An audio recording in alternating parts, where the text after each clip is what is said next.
Olá, sejam bem-vindos a mais um No Princípio Era a Bola, podcast da Tribuna Expresso, onde tentamos descomplicar o futebol. Eu sou o Diogo Pombo e comigo tenho os nossos marcadores de livros de 7 metros do costume. Olá, Tomás da Cunha. Olá, Diogo, Rui e um abraço ao Rosa. João, peço desculpa. Bom dia, Rui. Viva, Diogo, cumprimentos ao Tomás e ao João Almeida Rosa por nos estar a fazer companhia hoje. Vai ser seguramente mais um excelente programa. E feita a nossa mini vénia à seleção sub-21 que ontem jogou a final do Mundial de Handball, tenho o prazer de introduzir também o João Almeida Rosa. Bom dia, João. Obrigado por aceitares o nosso convite. Olá, Diogo. Olá ao Tomás e ao Rui. É bom estar aqui convosco também, que são sempre pessoas que gosto de ouvir e com as quais gosto de trocar ideias. Subscrever o Expresso é ter acesso à melhor informação, a uma vasta oferta de conteúdos exclusivos e à opinião de referência. Subscrever o Expresso é tornar-se membro do nosso clube, poder ser voz ativa de uma comunidade informada e beneficiar de vantagens exclusivas. Subscreva o Expresso em expresso.pt/digital. Expresso. Liberdade para pensar. O João trabalhou nas últimas 4 épocas no Sporting, primeiro como treinador adjunto, depois como scout e analista de jogo, sempre na equipa principal feminina. E convidámo-lo para estar aqui hoje para nos ajudar a analisar o europeu e feminino que aí vem, que arranca nesta próxima quarta-feira, 2 de junho, na Suíça, onde Portugal vai estar pela terceira edição seguida da prova. A Seleção Nacional ficou no grupo B com Bélgica, Itália e Espanha, e o primeiro jogo será precisamente contra as atuais campeãs do mundo, de quem as portuguesas não guardam necessariamente as melhores memórias recentes. Em abril, para a Liga das Nações, Portugal sofreu 11 golos em 2 partidas contra as espanholas. Uma delas foi uma derrota por 7-1 em Vigo. João, tendo em conta este atual e muito recente contexto da seleção, que além das 2 derrotas com a Espanha também foi goleada pela Inglaterra, não podia haver um desafio mais difícil agora para arrancar este novo campeonato da Europa? Sim, à partida jogamos contra a equipa que eu diria é a principal favorita a ganhar a competição.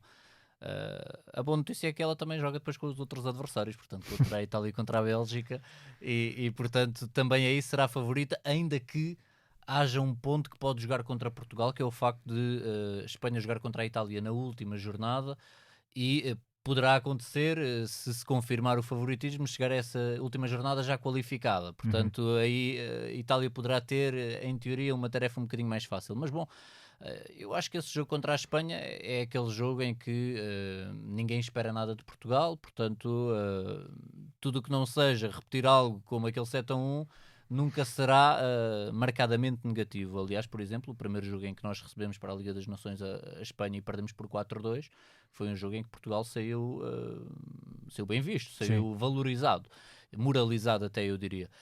Portanto, esse primeiro jogo será sempre um jogo muito, muito complicado, mas eu diria que o europeu propriamente dito para Portugal começa depois desse primeiro jogo. Claro que conseguir pontos frente à Espanha seria fantástico, mas sendo honesto, poucos esperam que isso aconteça. Depois contra a Itália e contra a Bélgica já é um pouco mais o nosso Euro. Sim, ainda por cima a Espanha, mesmo que, por exemplo, este fim de semana a Aitana Bonmati, a detentora da bola de ouro, teve que ir para o hospital por causa de uma meningite viral, ou seja, se calhar não chega ao jogo nas melhores condições, mas depois, para compensar, tem uma Alexia Putellas que, vistas bem as coisas, já terá regressar à sua melhor versão pelo que fez esta época. Sim, a Alexia, este foi o ano pós daquelas 2 lesões complicadas que teve, em que regressou de facto ao seu nível, ao nível que lhe tinha dado também a distinção de melhor jogadora do mundo, e depois mesmo além da Alexia há outras, a Mariona, que acaba de ganhar a Liga dos Campeões pelo Arsenal, que provavelmente sem a Aitana poderá jogar por dentro, como interior. O Cabres passa a Cláudia Pina, que foi a melhor marcadora do Barcelona na Champions, também para jogar à esquerda. Eu acredito que poderá ser por aí, mas seja por aí, seja por outra solução qualquer, a Espanha tem sempre muito bons nomes e um valor individual que eu acho que é distinto não só de Portugal, mas de qualquer outra equipa em prova. Portanto, como digo, esse jogo será sempre muito complicado, mas eu acho que será depois a partir daí que Portugal vai de facto determinar se esta prova vai ser uma boa prova ou se vai ser uma prova aquém das expectativas, porque Portugal, ao contrário do que se calhar aconteceu nos dois primeiros europeus, já chega com algumas expectativas. Já não é suficiente apenas o lá chegar. E, portanto, é verdade que o grupo é muito complicado. O sorteio não foi amigo. Nós também seríamos sempre o quarto pote, portanto seria sempre difícil, mas ainda assim foi particularmente difícil. Mas acho que já há aqui um querer algo mais assumido também por parte do grupo, da seleção. E pronto, além de todo esse aspecto que acabaste de referir, eu diria que também é a primeira vez que a seleção chega a uma grande competição com uma aura, eu não diria um bocadinho negativa, mas talvez pessimista por estes resultados recentes que aconteceram na Liga das Nações, o que também é um desafio novo. Sim, eu comparto a tua opinião. Agora a questão é entender porque é que chegamos a esta fase com a tal aura negativa, porque as expectativas já existem. Antes, se calhar, perder por 7 com a Espanha ninguém falava, ou por 5 ou por 6 com a Inglaterra era mais um dia. Agora já não é mais um dia. Agora Portugal já tem aqui um grupo de jogadores e alguma experiência acumulada também, que levam a que já não chegue lá estar. Já tínhamos de ser competitivos. E desse ponto de vista, sim, Portugal não chega no melhor momento. A Liga das Nações acabou por ser negativa, sobretudo as últimas jornadas, porque lá está, começámos com uma derrota por 4-2 frente à Espanha, que enfim nunca é positiva porque é uma derrota, mas fomos competitivos. Ganhámos fora à Bélgica, o que abriu ali boas perspectivas. O primeiro jogo com a Inglaterra foi também um jogo muito positivo. As últimas 3 jornadas foram catastróficas. 7-1 contra a Espanha, salvo erro 6-0 frente à Inglaterra, e acabámos a perder no Funchal por 3-0 contra a Bélgica. Portanto, esses supostamente últimos 3 jogos é do nosso nível, Sim, nível de Portugal. exatamente. Esses últimos 3 jogos é que levantaram aqui as bandeiras vermelhas e os alertas. E aí, se calhar, talvez fosse até um pouco mais interessante defrontar adversários diferentes. Não sei, lance para cima da mesa, uma vez que Portugal defrontou, por exemplo, a Bélgica e a Espanha nesta Liga das Nações, sofrer derrotas tão pesadas talvez possa dificultar um pouco. Por um lado há conhecimento tático e do encaixe que o jogo pode trazer, mas por outro também há esta carga mental que pode ser pesada. Sim. E Rui, para puxar também para ti para a conversa, pusto pelo lado do talento, porque há poucos dias recebemos a grande notícia que a Kika Nazaré vai estar no Europeu, já anda a treinar com a seleção, porque sem a presença dela da equipa eu diria que a seleção perde o seu grande dínamo criativo e fonte de inspiração. Sim, eu creio que esse é um aspecto absolutamente determinante para aquilo que também aconteceu na parte final da Liga das Nações. Eu creio que o João fez uma análise perfeita. O primeiro jogo diante da Inglaterra é muito positivo. Empatamos 1-1 e creio que não podíamos exigir muito mais. A vitória na Bélgica, que depois da sequência, também foi muito positiva. E o João estava a referir um jogo que eu por acaso vi os jogos da qualificação, mas esse jogo chamou-me particularmente a atenção, que é o primeiro jogo diante da Espanha, o 2-4, e recordar que Portugal conseguiu sempre reagir às situações de desvantagem, teve 2-3 e a verdade é que Portugal procurou o empate, procurou chegar ao 3-3, e tal como o João disse, e muito bem, o gol da Espanha, o gol decisivo 2-4, surge muito perto dos 90 minutos, portanto Portugal conseguiu equilibrar. Agora, depois disso, passou-se claramente para uma fase muito negativa. Eu creio que também há um aspecto que me parece determinante em termos de seleção feminina. Eu creio que a preparação que foi feita para o Mundial, e o João melhor que ninguém poderá explicá-lo, foi uma preparação completamente diferente do que alguma vez foi feito no futebol feminino, e aí mérito obviamente para a anterior direção da Federação Portuguesa de Futebol, e hoje eu não sinto que a preparação esteja a ser feita da mesma forma como foi feita para o Mundial. Possivelmente não era fácil fazê-lo, existe também um investimento, porque sei que os jogadores tiveram praticamente 2 meses a preparar a fase final do Mundial, e isso não seria possível, mas provavelmente também creio que podia ter sido feito um maior esforço em termos de preparação, levar também, juntamente como aconteceu na altura do Mundial, para além da equipa técnica, outro tipo de apoios que a equipa teve e que não me parece que esteja a ter nesta altura, mas há um fator que me parece determinante, e pelas notícias que vão sair no jornal, é que há uma falta de apoio nítida do Presidente da Federação, o atual, em relação ao selecionador nacional, e creio que também o futuro do selecionador nacional está claramente em jogo, e não sei se isso será inteiramente justo. Nesse sentido, eu tenho até outra questão para o João, no seguimento da ideia que o Rui traz. Portugal esteve bastante perto de se apurar até no Mundial, num grupo também com alguma dificuldade competitiva. O que é que mudou? Uma bola oposta exatamente ali perto do fim, que podia ter dado esse apuramento, ainda por cima contra os Estados Unidos. Mas o que é que mudou, se é que mudou algo, na forma de jogar de Portugal neste ciclo de 2 anos, até em termos individuais, que os jogadores apareceram, porque a ideia que fica é que o grupo é muito permanente, não há grande rotação, muita abertura a novas jogadoras. Sim, Francisco Neto tem respondido a essa questão algumas vezes e agora em recente entrevista ao Canal 11 ele refere que a integração das jogadoras no grupo é feita de forma gradual. Primeiro entram no grupo e depois começam então a jogar progressivamente. É verdade que têm entrado algumas jogadoras no grupo, mas são ainda jogadoras sem grande peso a nível de minutos jogados. Portanto, as jogadoras que jogaram esse Mundial vão ser muito semelhantes às jogadoras que vão jogar este europeu. A Kika, claro, está convocada, está com o grupo, mas não sabemos exatamente em que condição física, se vai poder jogar, se não vai poder jogar.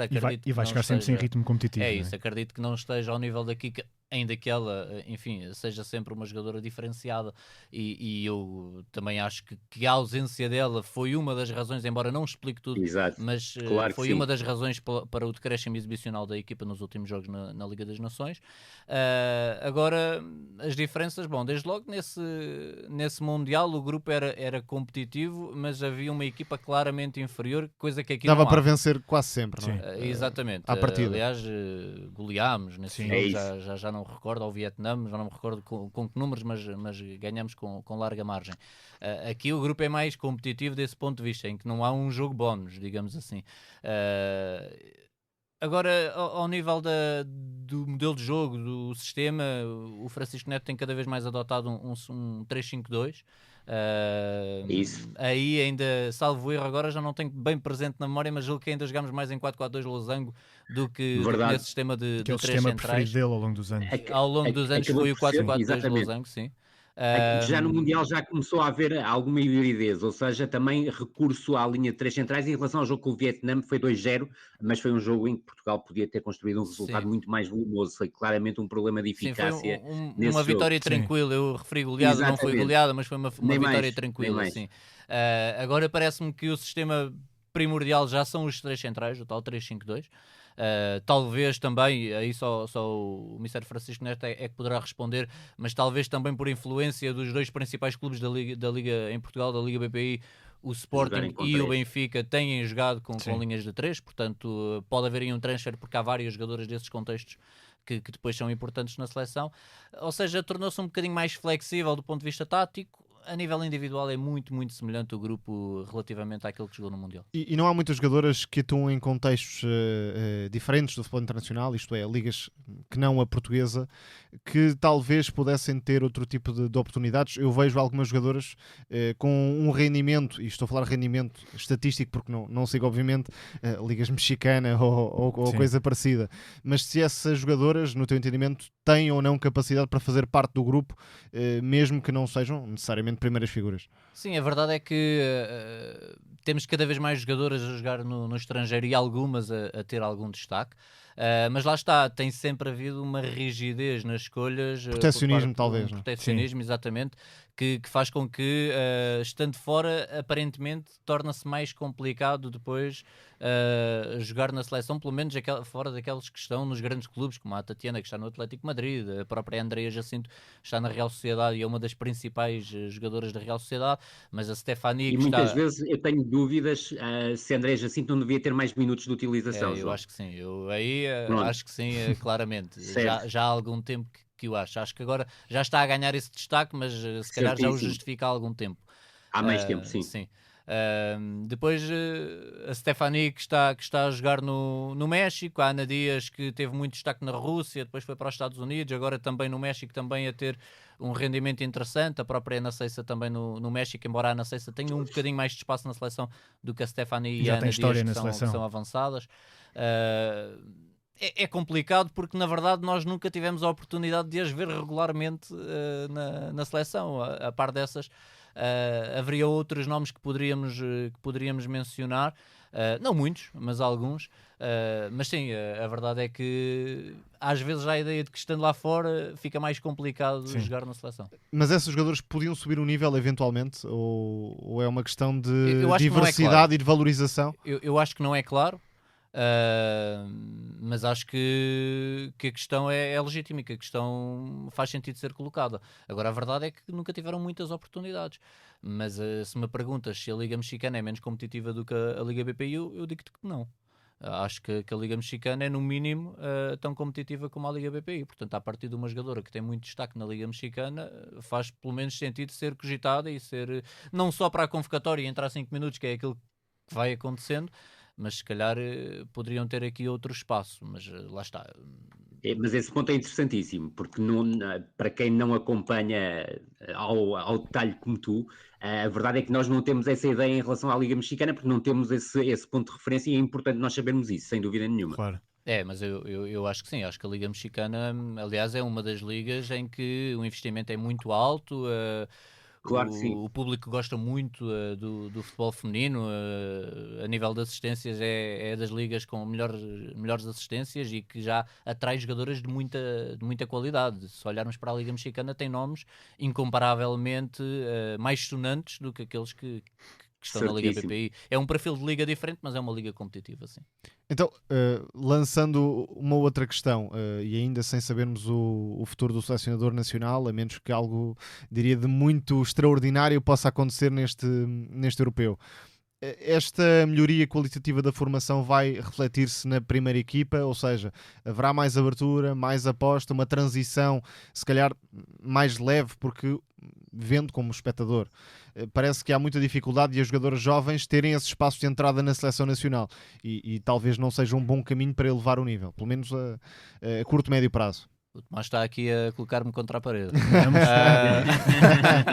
E muito não, bem. Mas, sim, bem, claro que sim. A Andrea Bravo, por exemplo, já estava a entrar na seleção. Infelizmente teve uma lesão grave, uma ruptura de ligamentos e que a vai afastar do europeu. Era um exemplo de uma jogadora que estava a fazer esse caminho. Salvo erro, a Andrea, que não fique chateada comigo, trabalhei com a Andrea há muito tempo, tem 19 anos, e já estava a ter alguns minutos. Eu acho que há mais jogadoras que podem chegar a esse nível e a esse patamar. Agora, sendo também justo aqui com o selecionador e com a federação, também é importante que os clubes criem espaço para essas jogadoras terem minutos e se afirmarem nos clubes, porque é antinatura uma jogadora afirmar-se na seleção antes de se afirmar nos clubes. Sim. A Andrea Bravo já tem conquistado esse espaço no Sporting. Destas jogadoras, por exemplo, que agora estiveram muito, muito bem no Campeonato da Europa de Sub-19, que chegaram à meia-final contra a França, muito poucas têm minutos nos seus respectivos clubes, ou pelo menos nos grandes. E aí Portugal compete com as principais seleções, o que não consegue fazer nem a nível de clubes, de um modo geral, nem a nível de seleção, embora haja melhorias nesse sentido, quer com a prestação do Benfica. Esta prestação europeia foi exceção, ou seja... Mas tem crescido, ainda assim, tem diminuído a diferença. Não, sim, tem diminuído a diferença e tem surgido cada vez mais jovens de valor e há jogadoras que aparecem na seleção, só que sem grande destaque. Por exemplo, a Carolina Correia do Torriense está agora convocada. Verdade. Jogou contra a Bélgica. Jogou contra a Bélgica, exatamente. Fez uma grande época, não é? Foi à final da taça. Uma excelente temporada, encontrou espaço no Torriense que não tinha tido com a mesma regularidade no Benfica, precisamente. Vai bater naquela questão de que falava. Portanto, acho que tem de haver aqui um trabalho conjunto para que sejam de facto dadas mais oportunidades às jovens jogadoras, que a verdade é que têm uma formação muito superior àquela, e isto é assumido até pelas jogadoras mais veteranas. Claro que sim. Poderão faltar outras coisas que se calhar estas jogadoras jovens passaram por menos dificuldades e isso também molda de certa forma o caráter, a resiliência que a jogadora mais veterana neste momento tem de sobra, mas a nível formativo, técnico-tático, estas novas gerações são gerações superiores desse ponto de vista. João, e tu achas que esta grande proeza que a seleção sub-19 alcançou no europeu, não achas que isso vai contribuir para que depois deste europeu sénior talvez criaste esta pressão para haver um rejuvenescimento da seleção principal? Eu espero que sim, mas eu volto a bater na mesma tecla. Eu acho que elas só pode haver essa pressão junto da seleção se elas tiverem espaço nos clubes. Jogadores que tiveram minutos de utilização. Exatamente, jogadores que tiveram muito bom rendimento, têm de ter minutos nos clubes para depois então poder ter minutos na seleção. Fazendo aqui um paralelismo com o futebol masculino, porque acredito que a maior parte do nosso público esteja mais familiarizado com o futebol masculino. Quer dizer, o Gonçalo Inácio não pode aspirar a ir à seleção se não jogar no Sporting. Isso mesmo. E o mesmo acontece no feminino. Portanto, eu acho que esse primeiro passo é necessário, que é terem ritmo competitivo e continuidade a nível de clubes, para depois então também poderem entrar na seleção. Agora, se calhar o que podemos discutir, mas isto já levava aqui a discussão para outra esfera e para outro contexto, é se os modelos competitivos e uma série de regras fazem com que haja ou não esse tipo de oportunidades e esse tipo de espaço. Exatamente. Porque depois os clubes, sobretudo os grandes, já são clubes que competem na Champions, são clubes que têm pressão para apresentar resultados a curto prazo, e às vezes torna-se mais complicado. João, só uma pergunta, aí estou completamente de acordo contigo. Houve uma tendência para o Francisco Neto passar a trabalhar num 3-5-2 com a Kika, e se a Kika puder jogar, que eu tenho algumas dúvidas, tal como nós já estávamos a falar há pouco, que venha a ser titular. Achas possível que ele transforme num 3-4-1-2, como chegou a testar com a Kika a jogar como vértice ofensivo do meio-campo? Ou acreditas que, por exemplo, pode até em alguns momentos, face à dificuldade do grupo, colocar um 3-5-1-1, ou seja, a Kika a jogar como uma espécie de segunda avançada e só jogar com uma das referências ofensivas, ou seja, ou a Jéssica ou a Diana Pinto, que são as mais utilizadas? Eu acho que é sobretudo a primeira opção, ou seja, o 3-4-1-2, porque aquelas Exatamente. duas jogadoras da frente são jogadoras às quais se pede muito movimento no espaço, movimentos de dentro para fora, movimentos circulares muitas vezes para ir buscar o espaço nas costas. E são os pontos fortes delas. E que são os pontos fortes delas. Praticamente todas as nossas avançadas, se calhar com a exceção da Telma, que tem um perfil um bocadinho diferente, mas pensando na Jéssica, pensando na Diana, pensando na própria Ana Capeta, inclusive claro as tais de que falávamos, que tem um bocadinho, a Ana Dias, que não está convocada, mas também tem esse perfil, são tudo avançadas desse perfil. A Kika não é uma jogadora de fazer esses movimentos no espaço. Sem dúvida. Uma jogadora que gosta de estar entre linhas. E acho que isso também será essencial para o crescimento de Portugal, de nível exibicional mesmo, e de diversidade no próprio jogo. Quando conseguir ter avançadas que consigam ligar muito mais, complementar-se, oferecer soluções diferentes em relação a Telma tem esse perfil. Excetuando a Telma. E a Telma e há um claro entrar... privilégio de um futebol mais direto e à procura do espaço, pelo menos do conhecimento que eu tenho. Eu acho é que nós já falamos aqui, enfim, do rejuvenescimento, de opções que poderiam ser diferentes na convocatória. Eu não vou muito por aí, enfim, cada cabeça a sua sentença, como se costuma dizer. Cada um de nós poderia fazer uma convocatória um bocadinho diferente, mas eu acho que nunca seria muito diferente. Eu acho é que, em termos pessoais, e esta é a minha opinião pessoal, lá está, há algumas jogadoras que já justificam outro tipo de minutos, como por exemplo a Andreia Jacinto, que agora já o vai tendo, mas eu acho que justificava mais cedo. Uma jogadora que tem muito pouca relevância na seleção e que eu acho que é muito boa jogadora, a Andreia Faria, por exemplo, do Benfica. Tem muito pouco protagonismo. A Telma Encarnação é uma jogadora que até pela complementaridade, também acho que poderia ter outro estatuto na seleção. E estamos aqui a falar, por exemplo, de 3 jogadoras que se calhar se estivessem já com outras rotinas, com outro peso na seleção, com outra confiança também, porque isso também acaba por se construir, se calhar poderiam elevar o nível já da seleção para outro patamar, no meu entender. Verdade.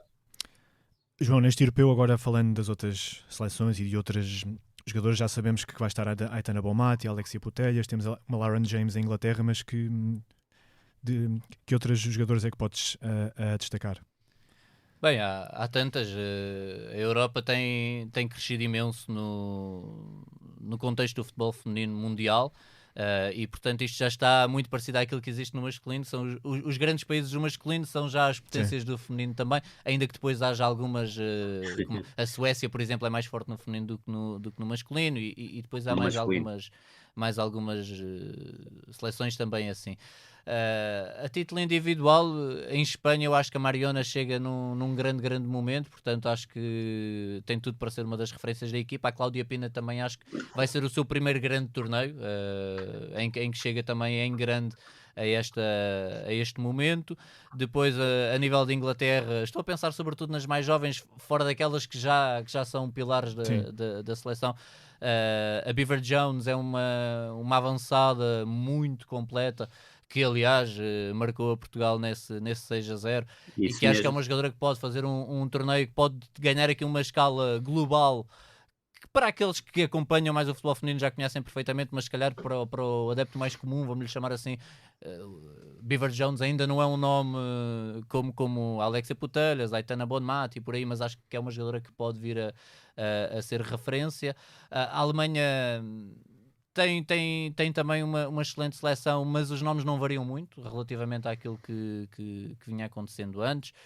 Estou curioso para perceber o papel da Yul Brandt, se finalmente também se consegue afirmar. É um daqueles talentos que já se fala há muito tempo, mas ainda algo inconstantes, ainda algo irregulares. Mudou agora de clube, foi para o Lyon, mas a nível de seleção estou curioso para perceber se esta também vai ser a prova da Yul Brandt. Portanto, enfim, há muitíssimos nomes que têm potencial, em França também, claro, uma seleção a ter em conta, mas também acho que não há nomes muito diferentes relativamente àqueles que vinham aparecendo anteriormente. Dizem, por exemplo, que uma das grandes... Não, só uma questão... Oi? Desculpa, Força, Rui. Desculpa, Diogo. Força. Não, faz tudo, depois eu faço eu. Posso? Era só para te fazer uma questão, João, porque eu creio que a última vez que defrontámos a Itália foi em 2020, foi no torneio do Algarve, e creio que a Itália ganhou 2-1. Não tenho a certeza absoluta, mas é a ideia que tenho. Houve alguma evolução em termos de futebol feminino italiano? Estavas a falar exatamente dessa questão, das grandes ligas estarem muito parecidas com as que são no feminino, e aquilo que podemos esperar, por exemplo, da Itália, porque é o adversário mais conhecido, porque tal como estávamos a falar no início, defrontamos muito recentemente, quer a Espanha, quer a Bélgica. Sim, a Liga Italiana também se profissionalizou, também acho que tem havido a evolução, enfim, que tem havido globalmente, eu diria. Não acho que tenha sido daqueles países que tenha explodido, como por exemplo aconteceu em Inglaterra nos últimos anos.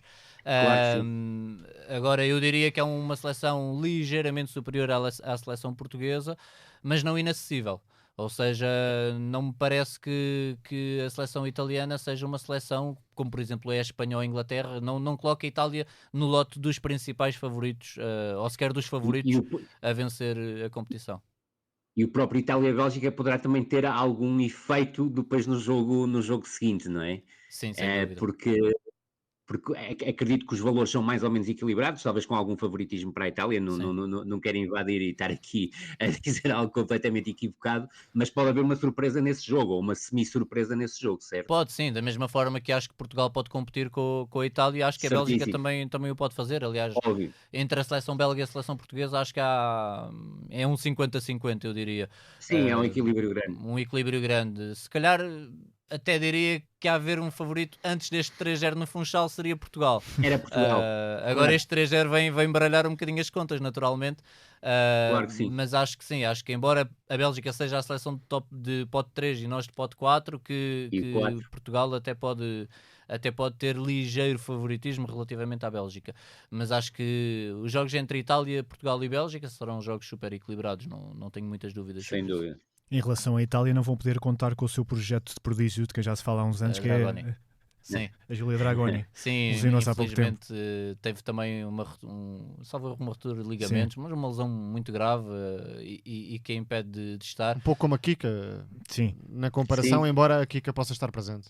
Sim. Mas a Kika já tem um grau de... Dragoni é mais nova, tem 18 anos. Exatamente.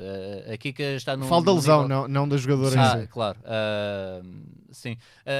A Giulia Dragoni é de facto uma jogadora excepcional para a idade que apresenta, o futebol que apresentou precisamente no Mundial, salvo erro, com 16 anos na altura. Isso. Foi de facto uma das grandes revelações, e se não tem tido a lesão, se calhar poderia ter aqui também esta competição de afirmação a nível global. Mas a carreira dela, mesmo antes da lesão, enfim, se calhar não estava a ir com aquela velocidade toda que antevíamos no Mundial, porque acabou por ser emprestada pelo Barcelona à Roma, que é um dos clubes de topo em Itália, mas à partida esperaria-se que pudesse ter algum espaço mais na Catalunha. Não aconteceu e infelizmente agora teve a lesão e vai acabar por falhar a prova. Deixamos então o futebol feminino. João, tu ficas à vontade para participar quando quiseres. Seguimos para o futebol jogado por homens e para o Mundial de Clubes, onde o Benfica, no sábado e ao fim de mais de 4 horas, foi eliminado pelo Chelsea nos oitavos de final. Antes de uma longa interrupção do jogo, que durou 2 horas, os encarnados perdiam, mas assim que a trovada amainou, o jogo foi retomado. Di Maria empatou a partida e forçou o prolongamento, mas aí a equipa de Bruno Lage teve o seu descalabro. Sofreu 3 golos e acabou a perder por 4-1. Tomás, neste jogo estranho e em formato maratona, onde é que o Benfica mais errou? Antes de mais, espero que a FIFA esteja a tomar notas muito a sério sobre o que está a acontecer nesta competição. Não sei o que será possível fazer a um ano do Mundial, mas ou tentar colocar mais estádios cobertos, ou tentar fugir das cidades onde há mais probabilidade disto acontecer, mas já vão 7 jogos adiados por questões climatéricas. Não é muito viável, nem para o espectador, nem para os jogadores, nem para as transmissões.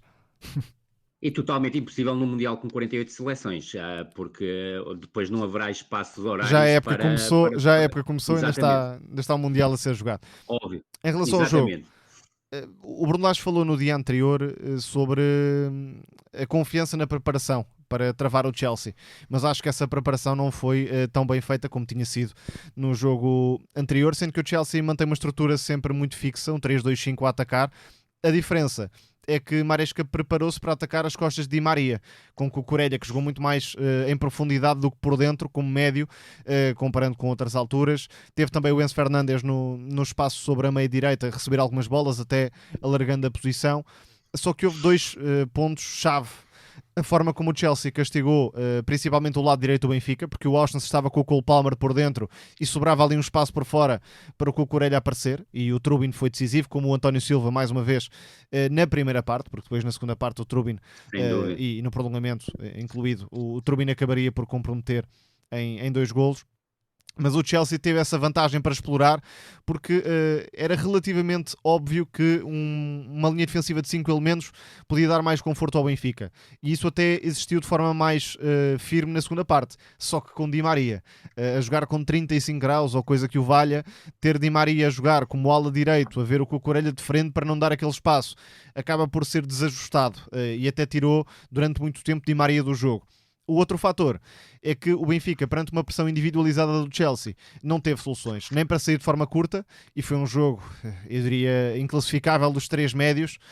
Florentino fartou-se de somar erros sob pressão, com a marcação do Enzo Fernandes. O Leandro Barreiro não esteve muito diferente. E o Coxo, eu não diria que foi por somar erros, mas um jogador que tem as características de Coxo, esconde-se muito do jogo, parecia distante, não se ofereceu à equipa devidamente para tentar ultrapassar aquela pressão alta do Chelsea, sendo que o Benfica não tinha soluções para atacar os espaços, porque o trio de ataque escolhido inicialmente, Pavlidis, que tentou baixar para ligar até no espaço sobre a meia esquerda do ataque do Benfica, mas com muitas dificuldades, o Di Maria, que obviamente não vai atacar os espaços, e o Sheldrop, que também não é um jogador de velocidade, tentou trocar o Aktürkoğlu, ou pelo Aktürkoğlu, melhor dizendo, mas isso não teve grande impacto na forma como o jogo aconteceu. Levar para prolongamento, eu acho que foi feliz para o Benfica, não fez uma partida que justificasse um prolongamento, houve muitos erros táticos de Bruno Lage e, sobretudo, ficou a ideia de que o Benfica precisa de uma renovação muito profunda no meio-campo. Acho que é a grande necessidade nesta altura. Nota muito positiva para o torneio de António Silva. E já agora, focando-nos no Di Maria, é de facto um jogador com uma grandeza incalculável e mais uma vez provou isso naquela ponta final. Mas o ciclo do Di Maria no último mês e meio, define tudo sobre esta passagem pelo Benfica. Titular contra o Sporting, sai ao intervalo, porque estava mais a prejudicar do que a contribuir. Nos jogos seguintes é suplente e até parecia que ia perder definitivamente o protagonismo. Vem o Mundial e faz praticamente todos os minutos, sem exceção, claramente com o peso de despede-te e faz o que quiseres porque agora é o teu momento, e isto não é viável para um projeto desportivo equilibrado, logicamente. Sim. Rui, o que diz sobre o Benfica e Bruno Lage, que depois de uma exibição como a que foi contra o Bayern, depois faz um jogo como este contra o Chelsea, em termos estratégicos e de planeamento? A estratégia é muito, muito aleatória e eu concordo inteiramente com o Tomás quando o Bruno Lage falou que o jogo contra o Chelsea estava a ser muito, muito preparado. pensei, obviamente, que levaria mais uma vez para o lado estratégico, e a verdade é que não percebi como é que o Benfica, diante do Chelsea, sabendo que o Chelsea ataca sempre em 3-2-5, não apresentou uma linha de 5 bem definida, e depois acabou por fazer algo que me parece inenarrável, que foi obrigar o Di Maria a ser o quinto elemento da defesa, tirando-o também do momento ofensivo, que praticamente não existiu no Benfica, e creio que houve várias soluções equivocadas, mesmo a própria construção do meio campo não me parece a mais feliz. A verdade é que o Coxo teve aquele incidente com o Bruno Lage e 8 dias depois aparece como titular. São coisas que são difíceis de compreender, ou não consigo compreender. E o Renato também Sanches fez falta. Quem diria que ainda íamos puxar esta afirmação na temporada? Não, e eu ia chegar aí, porque foi algo que falamos a semana passada, é que se houve mérito que o Benfica teve na primeira parte diante do Bayern, nós falamos aqui, para além da organização defensiva ter sido muito mais acertada, o Benfica foi uma equipa que não se precipitou do ponto de vista ofensivo. Desta vez é que o Benfica não existiu em momento ofensivo, por muito que isto doa aos adeptos do Benfica, mas a verdade é que o Benfica não conseguiu sair uma única vez de forma ligada. É óbvio que já tocaste em pontos essenciais, como a questão do Florentino e do Barreiro terem tido um papel praticamente nulo em termos de construção. O Coxu fugiu do jogo. Agora, e voltando a pisar, e num jogador que seria determinante, se o Carreiras não era para jogar o Mundial de Clubes, não era convocado para o Mundial de Clubes, ou então, tendo ido e tendo feito os 2 jogos, não ficaria no banco Até porque era a solução óbvia para este jogo. Como é natural. E seria muito possivelmente o jogador que iria permitir ao Benfica ligar melhor o jogo desde trás. E ter maior controle da largura também, jogando como terceiro central e com o Dal e o Austin por fora. Claramente. Aliás, como tínhamos falado na antevisão do jogo, ou seja, na passada quarta-feira, no nosso último episódio, era o jogador-chave para controlar, quer do ponto de vista defensivo, quer do ponto de vista ofensivo, em termos de saídas do Benfica desde trás, um jogo como o diante do Chelsea. Agora, se o Carreiras não está interessado em jogar no Benfica porque quer ir para o Real Madrid, eu percebo que o jogador não esteja sequer entre os convocados. A partir do momento em que levas o Carreiras para o jogo, a justificação, e ficou no banco e não entrou, e isso também é um aspecto importante, a justificação que é dada, que o Dal fez um grande jogo diante do Bayern Munique e tinha que repetir a titularidade e que fez um grande jogo contra o Chelsea, com o qual não concordo, essa frase do Bruno Lage. A verdade é que há algo aqui que não faz sentido, como não fez sentido aquilo que o Tomás disse, e muitíssimo bem, em relação à utilização do Di Maria. O Di Maria passa por escrito no final da temporada lusa, ou seja, sai ao intervalo diante do Sporting, a participação diante do Braga e do Sporting na final, então, na final da Taça de Portugal, foi quase obrigada, porque se o jogo tivesse tido 90 minutos e se o Benfica tivesse ganho a Taça de Portugal, o Di Maria não teria entrado, e aí faria todo o sentido a questão do último tango, do Di Maria, que é um jogador, e volto a frisar, absolutamente esdrúxulo. São 5 épocas de Benfica ao altíssimo nível, dos últimos 2 anos em que esteve no Benfica, abdicando muita coisa do ponto de vista financeiro para representar o clube de coração, a verdade, um dos clubes de coração. A verdade é que durante 1 ano e meio teve um rendimento soberbo. A última fase é que não foi particularmente boa, mas houve um excesso de exposição do Di Maria neste Mundial de Clubes, porque isto não foi preparar um futuro, e o Benfica aqui já tinha que preparar o futuro, porque vejamos, a Supertaça, e nós estamos a gravar a 30 de junho, será exatamente daqui a um mês, será 31 de julho. O Benfica, os jogadores terão que ter à volta de 14 dias de férias, o que significa que só há 2 semanas para preparar o jogo da Supertaça, e a verdade é que o Benfica hoje, e acabou esta temporada, sem começar a próxima temporada, e esse aspecto é um aspecto muito, muito perigoso para aquilo que será a próxima temporada do Benfica, contanto que há em jogo, e sobretudo há uma coisa que me parece imperdoável, para além de uma questão que me escapou há pouco em relação ao Di Maria, que foi o Benfica, após a expulsão do Prestiani, deixou todo o processo ofensivo nas costas do Di Maria, o que é inconcebível face ao tempo de jogo. E muito estranho também o facto de não usar a substituição que restava. Para, acima de tudo, tentar levar o jogo para os penaltis. O Benfica expôs-se em demasia no prolongamento, claro, para as circunstâncias do jogo, e nomeadamente a expulsão do Prestiani, que teve uma entrada também totalmente ao lado. Mas é totalmente ao lado, e a expulsão então é de uma falta de juízo inenarrável para o jogador, independentemente também perceber que ele teve muito peso também nas costas agora no Mundial de Clubes, depois de tão um pouco tempo de utilização, e o mesmo também podia ser válido para o Mas João Veloso. era isso que ia dizer. Já é hábito em momentos de adversidade puxar os jovens para tentarem remar contra a maré. Exatamente, e isso não faz sentido porque eles precisam de mais tempo de utilização, e esse tempo de utilização não foi dado, e não é neste tipo de jogo que deve ser dado, porque sem histórico anterior de tempo de utilização não se pode depois, até porque dá essa ideia, e é essa ideia que me passa, é se a coisa correr mal, entraram os miúdos e eu lancei os miúdos, e eu não gosto nada desse tipo de circunstância. Acho que os miúdos devem ter oportunidades para poderem chegar a este patamar competitivo.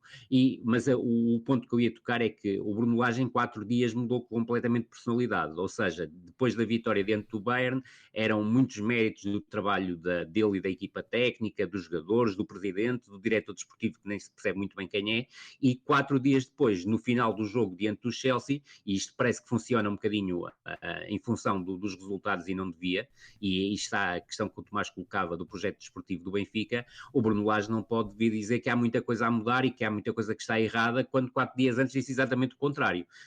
E isso não me parece um bom caminho. Agora, que me parece também absolutamente indiscutível é que o futuro do Rui Costa no Benfica está dependente de Bruno Lage. Não vai mudar de treinador nos próximos 14 dias, vai anunciar seguramente a sua recandidatura. Não acredito que vá mudar de treinador nos próximos 14 dias, porque a verdade é que o Benfica vai ter 14 dias ou à volta disso para preparar a Supertaça diante do Sporting. Nem é lógico que o faça. Parece...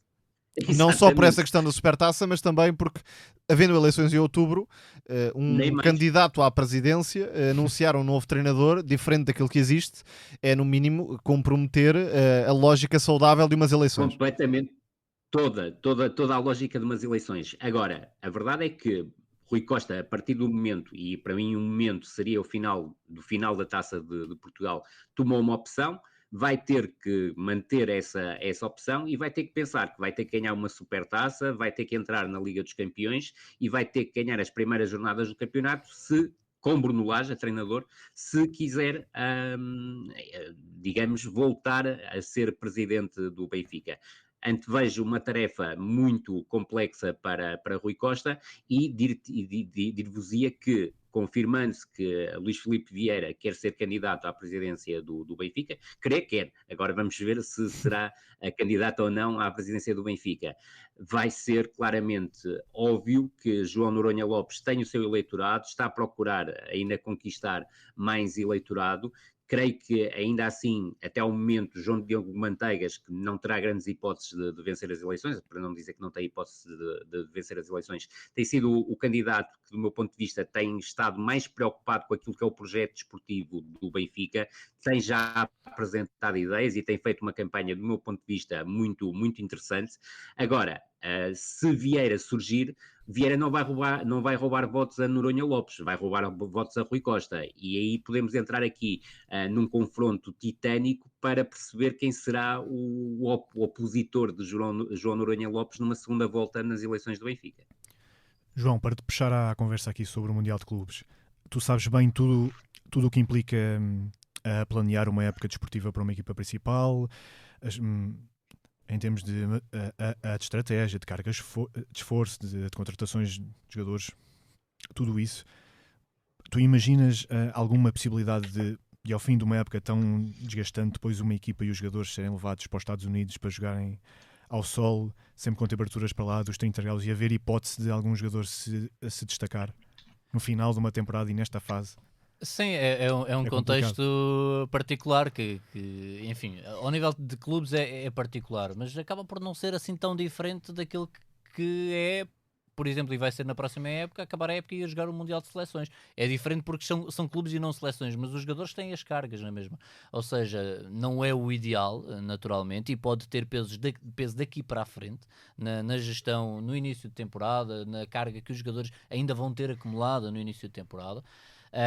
Agora, acho que sim, acho que há a possibilidade de até porque estão quase todos em igualdade de circunstâncias, com exceção ali das equipas sul-americanas que estão numa fase diferente da temporada, mas quase todas as outras equipas, inclusive as africanas, estão nesta igualdade de circunstâncias. Portanto, eu acho que pode haver destaques. Agora, naturalmente, obriga aqui toda a estrutura de um clube a uma reorganização e a uma série de desafios.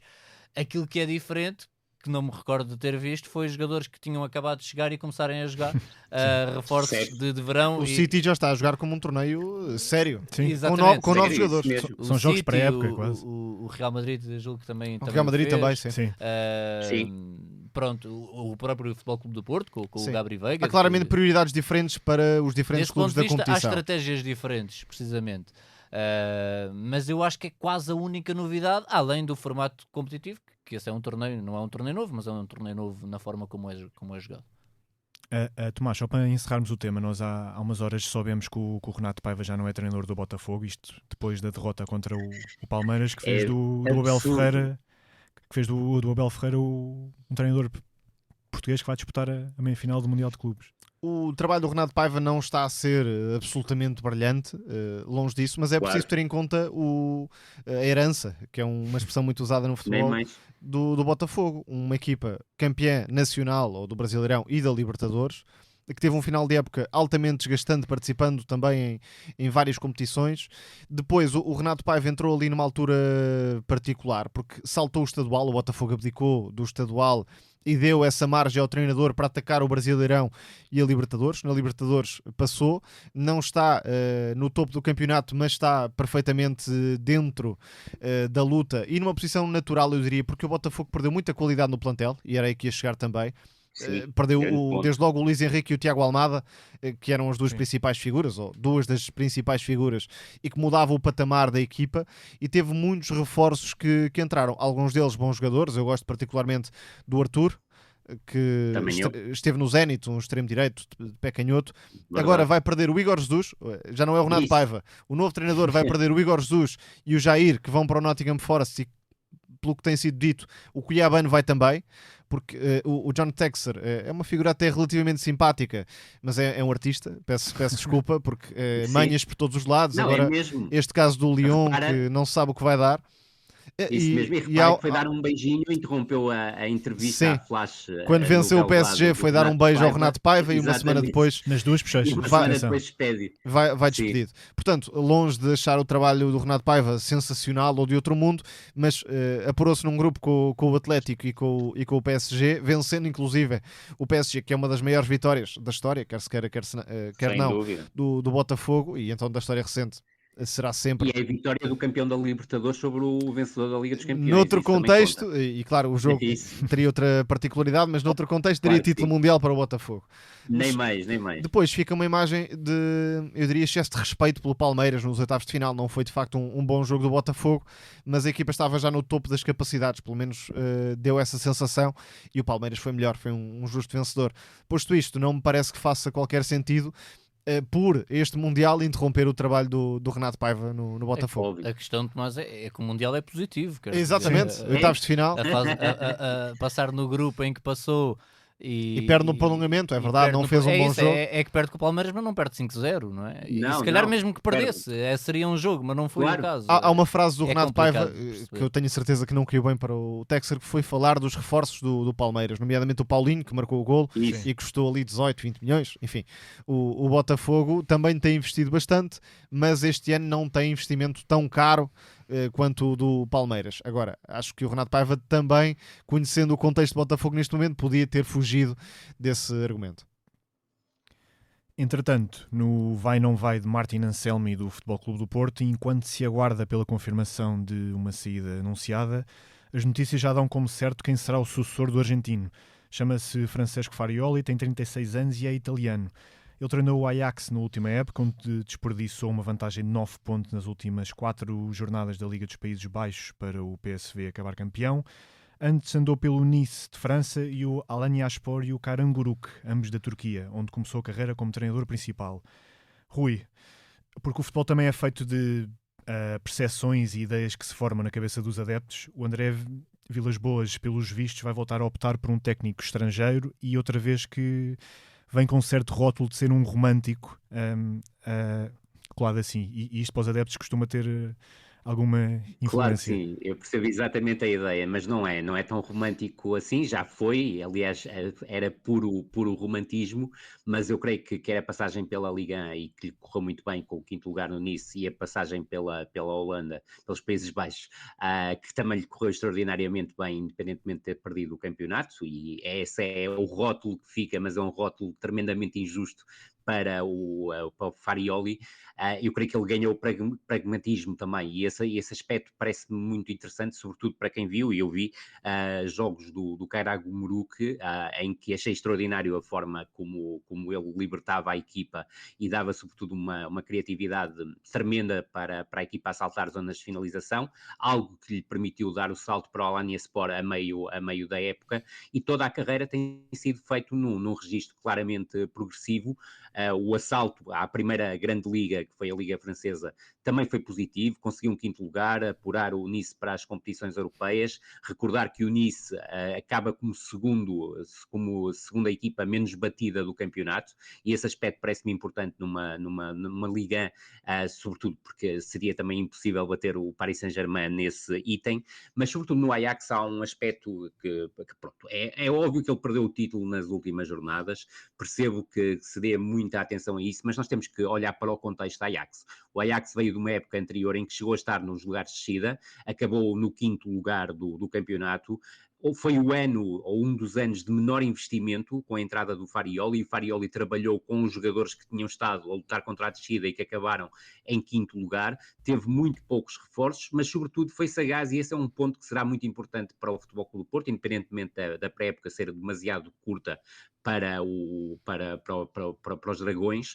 A verdade é que eu vejo que o Farioli não vai ter medo absolutamente nenhum de apostar em miúdos da equipa B, até provavelmente da equipa júniores durante a pré-época, e fazer dali também uma súmula daqueles jogadores que mais lhe interessam e que mais encaixam na ideia de jogo dele.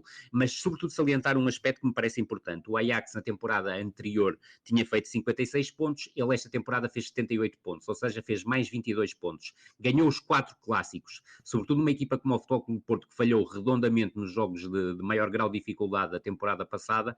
Contratar um treinador que ganhou 2 vezes ao PSV, sendo que a última vez que ganhou ao PSV foi também nas jornadas finais, no meio, se quiseres, da hecatombe que o levou a perder o título, e da mesma forma também olhar que a equipa do Ajax tinha sofrido na época anterior 61 golos e nesta sofreu 32 golos, portanto, mais uma vez, uma questão de uma diferença para quase metade dos golos sofridos em relação à temporada anterior. Claro que o Farioli mantém fiel a uma ideia, que é uma ideia de posse de bola, de construção desde trás, de procurar instalar a equipa no meio campo ofensivo e ser reativa à perda.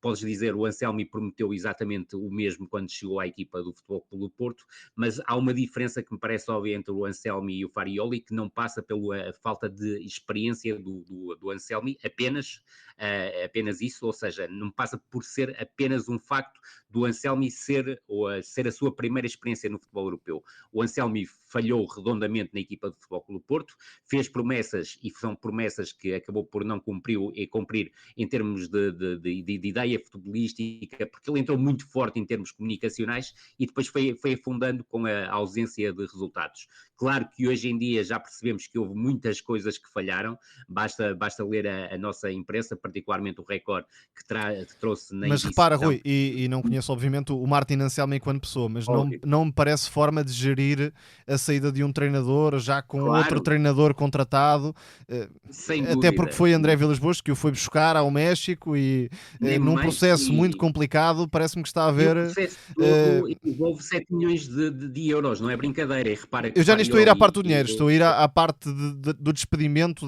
da quebra de ligação com o treinador. Do circo também, não é? Percebo perfeitamente. Claro que sim, mas reparem neste pormenor. O Farioli era o objetivo do Vilas Boas em janeiro. O Ajax pediu 10 milhões.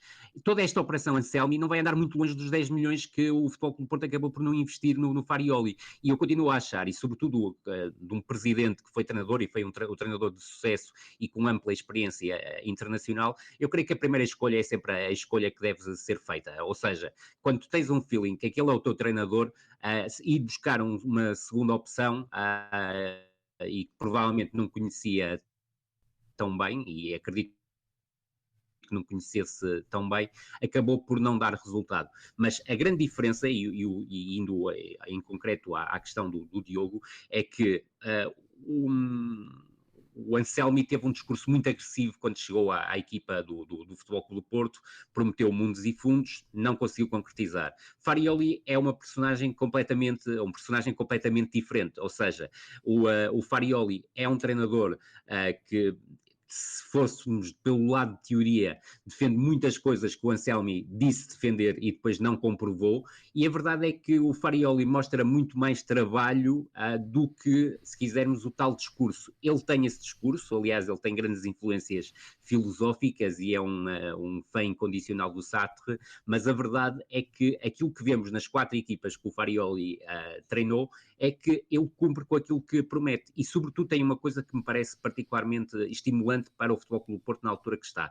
O Futebol Clube do Porto precisa, obviamente, de reforços. Farioli não vai exigir nenhum jogador em particular, vai aceitar aquilo que lhe derem dentro, obviamente, da sua ideia de jogo, mas, sobretudo, não vai colocar entraves em lançar meninos da formação, meninos da equipa B, porque é essa a forma dele ver, ou seja, ele aceitou um Ajax que não tinha e não tem um plantel de elevada qualidade, então comparada com o PSV e com o Feyenoord parece-me claramente abaixo, mas não teve qualquer problema em trabalhar com aqueles jogadores e fazê-los evoluir. É certo que, do meu ponto de vista, falhou em alguns momentos o facto de não ter uma grande referência ofensiva, e isso custou, sobretudo na fase final, alguns pontos à equipa do Ajax. Também do ponto de vista das apostas, não creio que tivesse uma defesa fantástica, bem pelo contrário, mas cá está, não teve medo nenhum em lançar o ato, transformá-lo num lateral esquerdo, ele portanto pode jogar como central esquerdo ou como lateral esquerdo,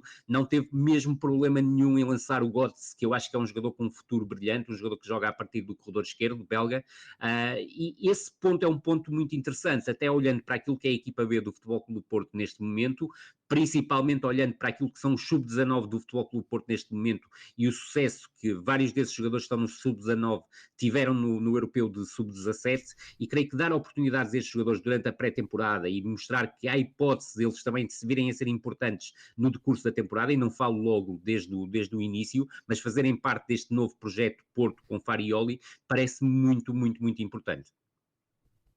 Tomás, achas que do que conheces do Farioli, que só é treinador principal há 5 épocas, achas que é o treinador com o perfil adequado para o contexto atual que o Porto atravessa? Como ponto prévio, eu acho que o Farioli está num nível superior ao de Anselmi, não só pela soma de experiências, mas também por essa capacidade de transportar uma ideia e causar um impacto imediato. Isso é indispensável para o Porto, sendo que há aqui a diferença do tempo de trabalho, isto é, da pré-época, que o Farioli vai fazer e que o Anselmi não fez, e eventualmente de algum caminho de reforço que o Porto possa fazer para aproximar o plantel à forma como o Farioli joga. Mas, e agora passando para a resposta, eu pergunto, é uma pergunta retórica, mas pergunto se os adeptos do Porto gostavam do futebol de Vítor Pereira, por exemplo. Eu estou a falar do Vítor Pereira e não do Lopetegui, porque o Vítor Pereira ganhou. O Lopetegui não ganhou, mas gostavam na generalidade do futebol de Vítor Pereira. Eu acho que o Porto, neste momento, claro, tem de ter um treinador com uma ideia valiosa e que possa melhorar diretamente o nível competitivo e revalorizar o plantel, mas também acho importante para o André Vilas Boas, e neste caso, escolhendo o Farioli, aproximar do tal ADN Porto. E não tenho a certeza se sair de Anselmi, que é um treinador que valoriza muito a construção curta, para um treinador que valoriza de igual modo essa construção curta a partir do guarda-redes, com futebol que nem sempre consegue causar volume ofensivo, e esta para mim é a chave do futebol de Farioli em contexto de Futebol Clube do Porto e de um modo geral nos grandes portugueses. Essa variabilidade na construção, e é de facto um treinador que consegue melhorar as equipas de forma drástica nesse capítulo, não é, digamos, essencial para ser campeão em Portugal. É uma característica, pode notar-se em muitos jogos, até em duelos mais equilibrados, por exemplo, melhorando esse aspecto, mas é muito difícil no futebol português ter um impacto grande e agradar ao adepto, isto obviamente a colocar-me na pele, não quero falar por ninguém, entenda-se, sem ter volume ofensivo, isto é, sem causar desequilíbrios, sem ter dinâmicas no último terço, sem causar 6, 7, 8 oportunidades por jogo contra a maior parte dos adversários. E esta é a minha grande questão. Em relação ao Farioli, que eu acho que é um ótimo treinador, é uma escolha interessante de André Vilas-Boas, coloco esse ponto de interrogação. Se é de facto o treinador certo para o momento do Porto, porque diverge de Anselmo em algumas coisas, mas não diverge tanto noutras. E no fundo é uma mudança que pode não ser tão radical quanto se calhar se imaginaria. João, desde que o Farioli saiu debaixo da asa do Roberto De Zerbi, onde ele integrava a equipa técnica e era treinador de guarda-redes, tens gostado da carreira que ele tem feito e do que tem mostrado?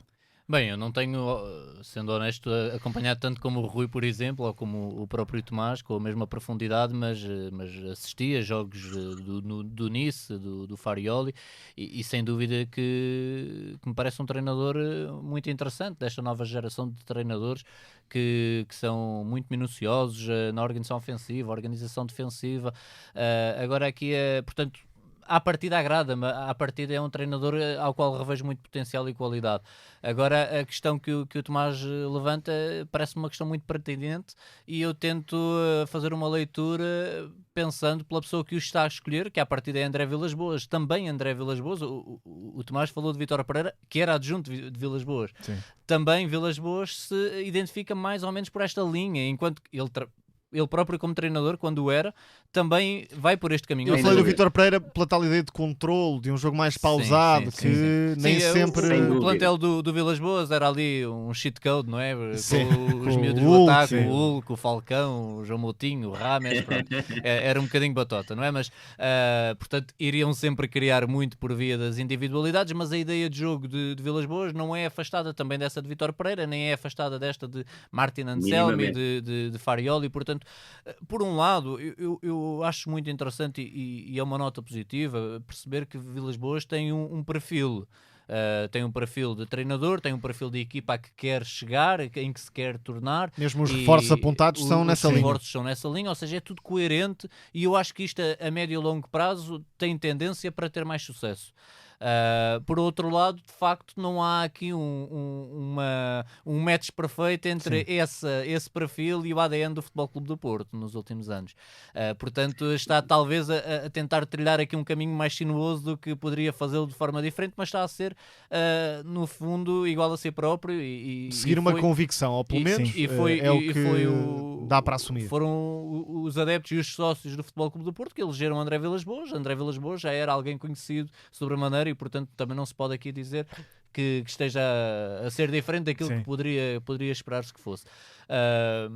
Acho que, parece-me, o Futebol Clube do Porto tem sido ambicioso naquilo que vemos serem os nomes apontados ao plantel. Portanto, eu acho que o contexto não é fácil, em virtude daquilo que foram os últimos anos e particularmente esta última temporada. Requer algumas mudanças, mas acho que há um plano. E quando há um plano no futebol, tendencialmente as coisas podem correr bem. Também me parece que há agora, para esta época, uma capacidade de investimento um pouco superior relativamente à temporada anterior, e daí o Gabri Veiga também, ainda que Vilas-Boas tenha dito que ele cortou 90% do salário. Mas acho que há uma ideia e esse é o ponto positivo. Agora, como vai correr? Lá está, havendo sempre esse distanciamento entre o perfil Farioli... Só um é que pode ser campeão. Pois, e depois as expectativas também são sempre a base daquilo que se considera sucesso ou insucesso, não é? Claro. O Rui falou da passagem do Farioli pelo Ajax de uma forma interessante, que foi fazendo a comparação relativamente à época anterior, que se calhar é mais sensato do que propriamente dizer que foi campeão ou não foi campeão. Óbvio. É claro que uma equipa que tem 9 pontos à frente e acaba por não ser campeão, a imagem será sempre... E contra adversários da parte baixa, em vários casos, ou seja, teoricamente daria para ser campeão. Mas é uma forma de jogar que gosta muito de ser paciente, numa altura em que as bancadas do Estádio do Dragão estão muito impacientes, portanto... Pois Vai é ser isso. curioso. Há um lado do Farioli, e o que Tomás toca, e muito bem, a questão do ADN Porto é essencial neste momento para o Futebol Clube do Porto e para haver uma aproximação ou reaproximação dos adeptos com a equipa.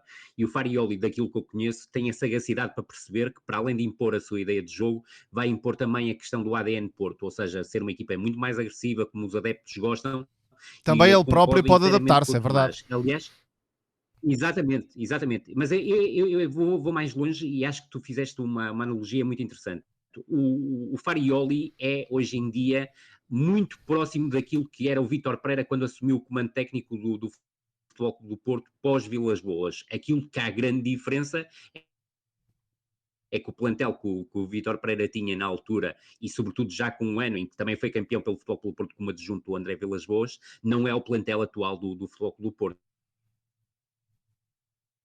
Mas eu continuo a achar que mesmo este plantel, e sobretudo sofrendo alterações, tem que render muito mais do que aquilo que rendeu principalmente, não diria entre Vítor Bruno e Anselmi, parece-me que o Vítor Bruno acabou por fazer um melhor trabalho que o Anselmi, mesmo com alguns lapsos, e o principal deles não ter dado tantos minutos de utilização ao Rodrigo Mora como devia, e isso já justificava, mas acredito que a analogia entre o Vítor Pereira, que pega na equipa do Futebol Clube do Porto como treinador principal, e o Farioli, depois destes 4 anos e meio como treinador principal, quer na Turquia, quer em França, quer nos Países Baixos, é muito interessante.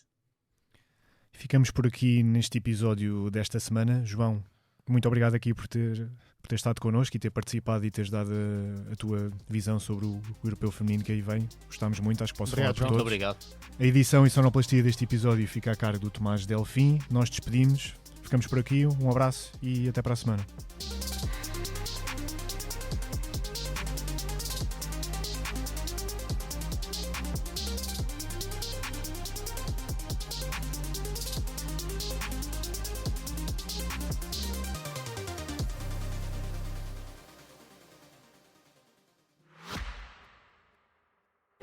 Subscrever o Expresso é ter acesso à melhor informação, a uma vasta oferta de conteúdos exclusivos e à opinião de referência. Subscrever o Expresso é tornar-se membro do nosso clube, poder ser voz ativa de uma comunidade informada e beneficiar de vantagens exclusivas. Subscreva o Expresso em expresso.pt/digital. Expresso. Liberdade para pensar.